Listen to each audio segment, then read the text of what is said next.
Hello and welcome to Anatomy with John and Scully. Today we'll be talking about the supraspinatus. We'll go over origin, insertion, action, innervation, and blood supply.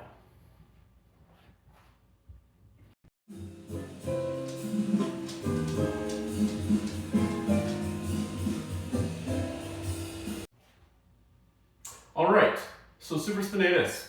I'm going to bring Scully a bit closer so you can get a close look. Alright, today we're going to look at Scully's left scapula. And so I talk about supraspinatus. So the origin will be just above here, once again, outlined. But the supraspinatus is going to originate in the supraspinous fossa, right in through here. Okay? So use my other hand. Right in through this area in here. So that's the origin of the supraspinatus.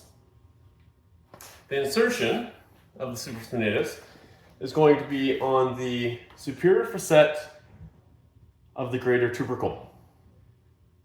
So once again, the insertion is at the superior facet of the greater turbercle.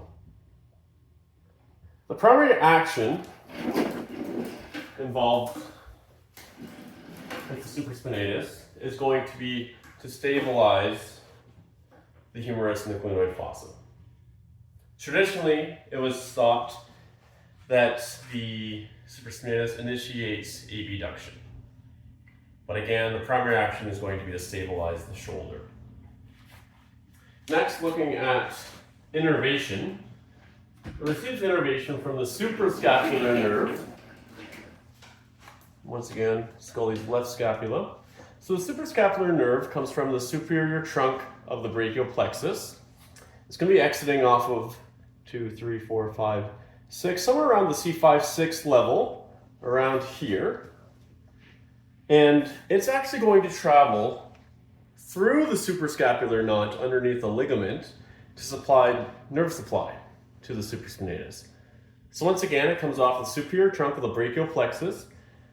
This branch is lined up with, again, 2, 3, 4, 5, 6. Somewhere around C5, 6 is where it exits. And then it goes through the suprascapular notch under the ligament to supply the supraspinatus. All right, lastly, blood supply. It's going to be coming from the suprascapular artery. You might notice a trend. And so the suprascapular artery is going to come off of the thyrocervical trunk, which is coming off the subclavian artery. It's actually going to traverse and go over top of the suprascapular notch.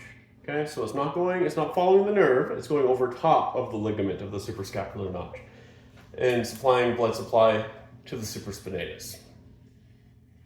And so, that, my friends,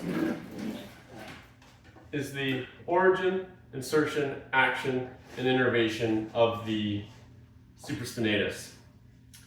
It was in the text, but I forgot to mention that the suprascapular nerve does come off of the C5 and the C6 nerve roots from the neck there. And so that makes sense in terms of its anatomical level which it exits, but my apologies again. Forgot to mention that during the innervation part. So once again, C5, 6 nerve roots for the suprascapular nerve. And as always, don't forget to eat your leafy greens from the refrigerator to help reduce food waste. And I'll have a still frame at the end here showing you origin, insertion, action, innervation, and blood supply. Thanks for watching, folks.